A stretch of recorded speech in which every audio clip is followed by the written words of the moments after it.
Right now, your brain is probably starved for dopamine. You're scrolling, you're distracted, and if the internet went down for an hour, you'd feel completely lost. But I want you to imagine a completely different kind of silence. Imagine you haven't eaten in 48 hours. Your stomach isn't just growling, it's cramping, but you're not panicked because you know exactly where the food is. Yesterday, you tracked a massive herd of elk. You spotted the leader. You mapped out the entire hunting route in your head. All you have to do is wake up, walk out, and survive. And then the blizzard hits. This isn't the kind of snow that looks pretty outside your window. This is a blind, howling, zero visibility ice age storm. The temperature plummets. Hunting is instantly dead. If you step outside onto that icy terrain with bare feet, you twist an ankle.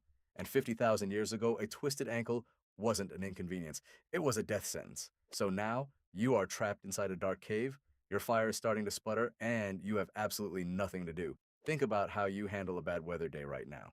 You close the window, turn up the thermostat, grab a hot coffee, wrap yourself in a blanket, and open Netflix. You wiggle into that perfect spot on the couch, sink in, and let the storm become pleasant background noise. You're so safe, you'll probably fall asleep before the episode ends, but for your ancestors, that exact same sound of wind and snow meant they were hours away from dying in three brutal ways. The first was pure biology. A wet human body loses heat 25 times faster than a dry one. Without waterproof gear, hypothermia sets in within hours, even in Africa at high elevations. The second was isolation. Huge snowfalls triggered avalanches that literally sealed caves shut, trapping whole families inside permanently. Archaeologists still find these frozen, blocked layers today. But the third threat? The third one is terrifying. That brutal cold drove every living creature to find shelter. And guess who wanted the exact same dry cave you were sitting in? Giant cave bears, hyenas, and saber-toothed cats. Archaeologists have excavated sites where human skulls sit in the exact same dirt layers as predator bones, skulls with puncture marks that perfectly match the teeth of a leopard. Winter didn't just bring the cold, it compressed the entire world. It forced humans, prey, and apex predators into the exact same tiny dark spaces at the exact same time. And in the middle of that psychological pressure cooker, your entire survival came down to one single, terrifying task: keeping the fire alive. Here is a fact that will change how you look at history. Before roughly 40,000 years ago, humans couldn't reliably start a fire from scratch. They knew how to keep an existing fire going, sure. No, if it went out, they couldn't just rub two wet sticks together in a freezing cave. They were done. So what did they do? They carried embers with them like holy relics. They wrapped smoldering coals in green leaves or packed them inside a specific type of woody mushroom called tinder fungus. It was literally a biological lighter that could keep a spark alive for hours. When scientists found Ötzi the Iceman, the 5,300-year-old mummy frozen in the Alps, he was carrying a dedicated fire kit on his belt pouch. Flint, pyrite, and that exact fungus. Even 5,000 years ago, losing your fire was so fatal, humans carried a survival tech kit just to prevent it. So you're stuck in the dark, the wind is howling, you are guarding this fire with your life, you've split open frozen logs to get to the dry wood inside, you've thrown in birch bark because it contains a chemical called betadine that burns even when it's covered in ice. The fire is safe, you are warm, but you still cannot leave. Days turn into weeks. What happens to a human brain when it is trapped in total isolation with zero external stimulation? Today we call it boredom and we run away from it. Back then, they used it as a superpower. When the modern brain gets bored, it looks for an escape. When the ancient brain got bored, it started to manufacture. The archaeological record shows that these winter caves weren't just shelters, they were high-tech factories. Archaeologists find massive piles of tiny stone flakes concentrated in specific spots right next to the hearths. It's the physical evidence of someone sitting by firelight for 14 hours straight, hyper-focused, sharpening weapons for the next hunt.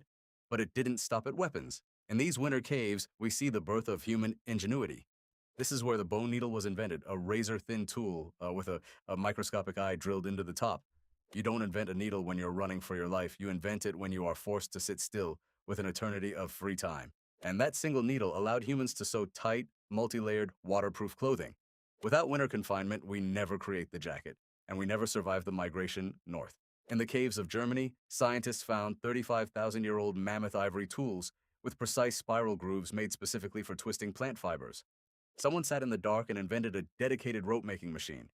Making rope is tedious, repetitive, and requires insane patience. It's the ultimate bad weather project, but rope allowed us to build traps, bind axes to handles, and secure shelters.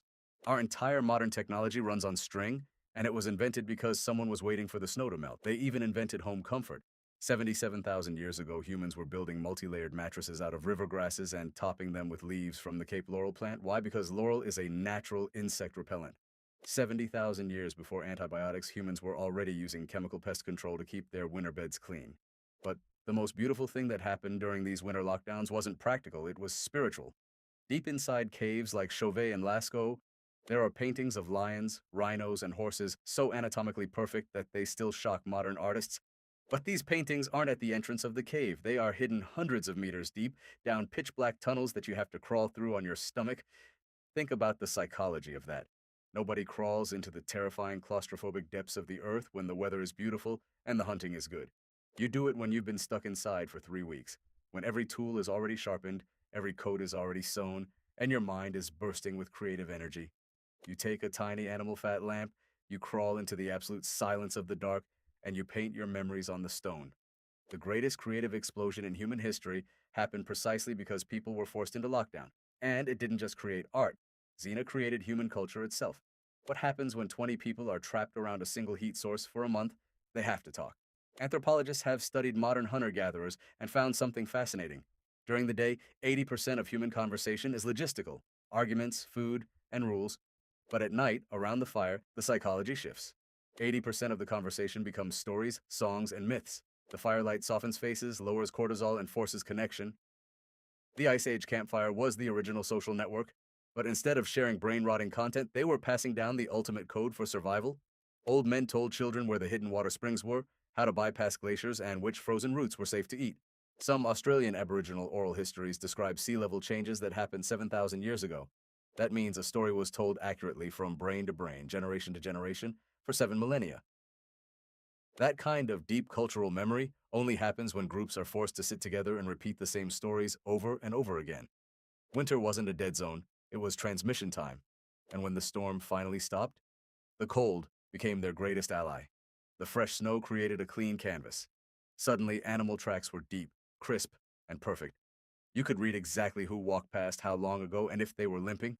Raging, impassable rivers froze solid, turning into icy highways that allowed tribes to cross into new, rich territories that were locked away all summer.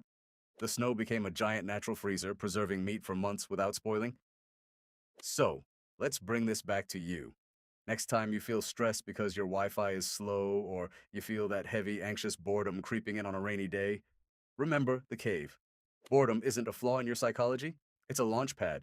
Every tool, every piece of clothing, every piece of art, and every story that allowed the human race to survive the Ice Age came from downtime. It came from the hours when our ancestors couldn't go outside, had nothing to distract them, and had no choice but to sit near a fire and think. They didn't get bored, they got creative, and that is the exact reason you and I are still here today. Drop a comment below. What's the last creative thing you actually made when you turned off your phone? Let's talk about it. I'll see you in the next video.